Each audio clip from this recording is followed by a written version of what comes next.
Bonjour à tous, c'est Mathieu de la chaîne Cross Invest. On se retrouve aujourd'hui pour une toute nouvelle vidéo tuto. Aujourd'hui, on va découvrir, voir et décortiquer ensemble un des indicateurs que j'utilise quotidiennement, le Shop Index. C'est un indicateur de force très apprécié, notamment pour sa pertinence pour anticiper de gros mouvements dans un sens comme dans l'autre. On verra ensemble qu'est-ce que ce fameux indicateur, comment on peut l'interpréter, savoir ce qu'il nous indique et en tirer quelques conclusions, l'appliquer dans une stratégie de trading avec quelques exemples. Vous êtes prêts? On commence maintenant.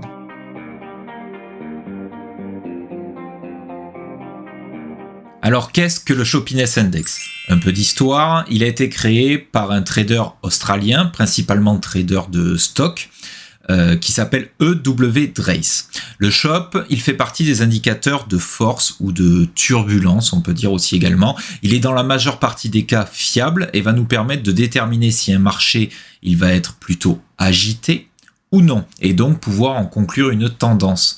On peut également l'interpréter comme un indicateur de volatilité. Le Shop, il fait partie de la famille des indicateurs bornés. En effet, il est borné de 0 à 100, 0 étant bien évidemment la borne basse de l'indicateur et 100 la borne haute. Il est relativement simple que ce soit à lire ou interpréter, ce qui en fait un très bon indicateur technique pour les plus débutants, mais pas que. Je l'utilise moi-même d'ailleurs au quotidien pour capter les signaux qu'il m'envoie et les coupler à mes stratégies de trading ou d'investissement. Très important à retenir, le Shop il ne vous montrera pas dans quelle direction se dirige l'actif, uniquement la force du mouvement en cours ou à prévoir. C'est très important de retenir ça. Pour pouvoir en déduire un sens, il faudra donc le coupler à d'autres éléments de votre stratégie. Et concernant son interprétation, alors il est constitué d'une seule ligne qui navigue, comme on l'a vu précédemment, entre 0 et 100. Par défaut, on dit que si le Shop est supérieur à 62, le prix va nous imprimer un fort mouvement et donc qu'une tendance devrait avoir lieu. Cependant, je considère un Shop comme étant chargé déjà lorsque l'on passe la barre des 55-56. A l'inverse, si le Shop est inférieur à 38, pas de fort mouvement attendu et donc possiblement une phase de consolidation en vue. Très important, plus le Shop se dirige vers des zones extrêmes, que ce soit au nord comme au sud, donc bien au-dessus de 62 ou bien en dessous de 38, plus le mouvement attendu, donc respectivement phase de tendance explosive ou phase de consolidation, arrivera très rapidement, ou du moins plus rapidement. On notera également que le Shop il peut être interprété sur toutes les unités de temps ou time frame. Certains peuvent également l'interpréter comme une ligne d'énergie qui se remplit et se décharge. Quand il va être rempli, donc supérieur à 62, il y a un fort mouvement. Ce fort mouvement, lui, va décharger cette énergie à la baisse pour arriver dans des bornes basses du Shop et entraîner une consolidation du prix, qui elle-même, cette consolidation, rechargera le Shop avec le temps pour un nouveau mouvement explosif et ainsi de suite. Alors même s'il peut s'utiliser, comme on l'a dit précédemment, dans toutes les unités de temps, comme pour tous les indicateurs, comme on l'a déjà vu sur les précédents tutos, le mouvement sera d'autant plus grand, plus l'unité de temps est grande, bien entendu. Par exemple, un Shop chargé en weekly ou daily aura beaucoup plus d'impact sur le prix de l'actif qu'un Shop chargé en 15 minutes. Donc il faudra s'attendre à un mouvement beaucoup plus important, à la hausse comme à la baisse. En revanche, on peut avoir un Shop chargé sur de petites UT et avoir un Shop déchargé sur des plus grosses time frames. Et il faudra plus de temps pour que ce Shop chargé sur de petites unités de temps puisse recharger le Shop des unités de temps supérieures. On va maintenant voir ensemble comment on peut l'utiliser dans son trading avec quelques exemples, que ce soit sur de petites unités de temps ou des plus grandes.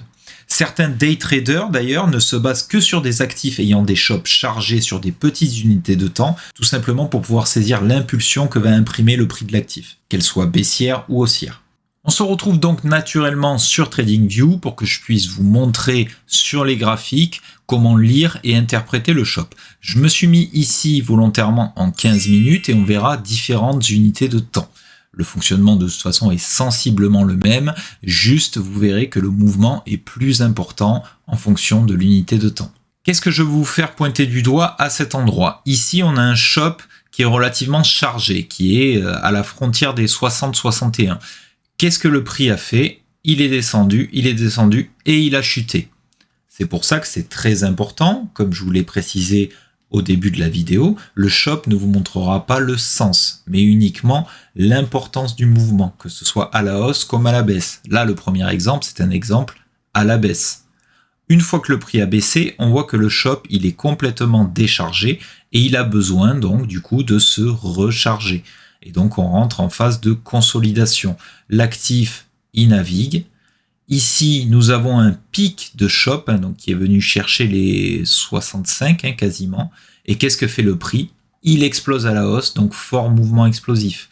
Une fois que le prix a explosé à la hausse, le shop s'est complètement déchargé, il est épuisé. Donc il reste en borne basse du shop, donc vous voyez inférieur à 30, et le prix qu'est-ce qu'il fait? Il consolide. C'est très important de pouvoir repérer ces différentes phases de consolidation et d'explosivité. On se rend maintenant sur ce même graphique, exactement le même, mais en unité de temps 1 heure, et on verra que les mouvements sont d'autant plus importants. On commence ici avec un shop qui est chargé, donc qui a dépassé, qui est au niveau des 66, on va dire, j'allais dire il a dépassé les 65. Et qu'est-ce que fait le prix? Il vient chuter, grosse chute, d'accord, puisqu'on est passé de 39 200, on va dire, à 34 500 $, d'accord? Donc une belle baisse. Le shop, il est complètement déchargé, il n'y a plus d'explosivité dans ce shop. Donc on rentre en phase de consolidation. Ensuite, on a un pic de shop, on a une nouvelle hausse. Puis ainsi de suite, le shop est déchargé, on rentre en phase de consolidation, c'est un petit peu pareil partout. Là, on voit que le shop, il est plutôt vers le bas, d'accord, donc on reste toujours en consolidation. Pic de shop, hausse du prix, d'accord, et grosse hausse, encore une fois, on passe de 38 000 à 44 300. Et les mouvements vont être d'autant plus importants, plus on va avancer dans les unités de temps. Pour confirmer cette théorie, on passe maintenant le même graphique toujours du Bitcoin en daily. Je me suis reculé un petit peu plus dans le temps par contre pour vous montrer un bel exemple et qui vous parle vraiment. Ici, l'on voit qu'on a un pic de shop, on est à dépasser les 60, on est à 63. Si on serait rentré à l'achat ici, regardez l'explosion du prix qu'on a eu par la suite, d'accord? On est allé à 41 000 $ depuis ce shop ici. Depuis ce shop chargé à 17-18 000 $. Signe donc, encore une fois, comme on ne cesse de le rappeler sur la chaîne, plus l'unité de temps est grande, plus les signaux, quel que soit l'indicateur technique d'ailleurs, mais plus les signaux que vous allez pouvoir prendre et capter vont être plus importants. Petite astuce personnelle, j'adore utiliser le shop en combinaison avec Fibonacci. Alors je vous ai tracé ici un Fibonacci de ce mouvement daily qui avait commencé ici, donc de ce creux jusqu'à ce sommet. Et pour ma part, un shop chargé sur une zone de rechargement d'achat de Fibo est un excellent point d'entrée pour moi, donc comprise entre 61,8 et 78,6. Dans cet exemple, le Fibo que j'ai tracé, on se serait positionné ici à l'achat, dans une zone de rechargement logique long terme, puisqu'on est en daily, à 61,8, d'accord? Donc on aurait positionné un ordre d'achat ici. On avait un shop qui était chargé. Qu'est-ce qu'on aurait fait par la suite? On aurait eu une belle hausse. Ça ne veut pas dire qu'on serait resté jusqu'au bout. En tout cas, on aurait pu prendre un super swing ou un super trade. Et de la même manière, lancer un short avec un shop chargé sur une zone de prise de profit de Fibo, donc à l'inverse, donc vers les 1,61,8, peut apporter également des résultats importants. Pour tout ce qui est zone de Fibonacci, je vous renvoie vers une vidéo tuto que j'ai faite sur le sujet afin que vous puissiez identifier ces zones et savoir à quoi elles peuvent correspondre. Alors comme pour tout, bien sûr, ça ne fonctionnera pas à tous les coups, le but étant de mettre le maximum de probabilité de son côté, et jusqu'à preuve du contraire, cela m'a plutôt pas mal réussi. Pour conclure cette vidéo, c'est pour moi un très bon indicateur le shop. Fiable, accessible et très facile à comprendre, il fonctionne sur toutes les unités de temps comme on l'a vu, donc compatible avec toutes sortes de profils de traders ou d'investisseurs. Bémol quand même, il faut l'utiliser avec une combinaison d'autres indicateurs. Pour ma part, j'aime bien le coupler avec Fibo, comme je vous ai montré, et la lecture de la price action, mais cela peut être tout autre chose. Il faut que vous soyez à l'aise avec vos indicateurs.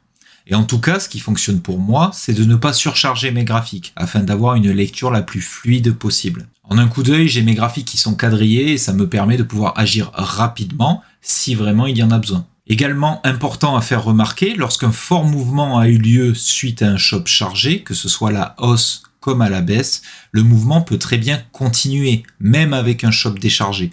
Tout simplement car le Shop Index, il ne prendra pas en compte le panic sell, par exemple, dans le cas d'une chute, ou bien encore la FOMO, dans le cas d'une hausse. Certains bots de trading sont d'ailleurs indexés sur le Shop Index avec des ouvertures d'ordre longues ou short lorsque le Shop est supérieur à 62 et des clôtures de trade lorsque le Shop arrive proche des 38. On arrive maintenant sur la fin de cette vidéo. Je pense vous avoir transmis tout ce qui m'intéresse sur cet indicateur et comment moi je l'utilise au quotidien. Dites-moi en commentaire si vous l'utilisez vous aussi et à quel type de stratégie vous le couplez. Cela peut être intéressant de comparer. De même que si vous avez des questions, l'espace commentaire est là pour ça. Pour des questions un petit peu plus poussées, vous avez toujours le Discord de CrossInvest. Le lien est dans la description. On y partage des analyses techniques, les biais du moment, c'est participatif et tous les niveaux sont les bienvenus, évidemment.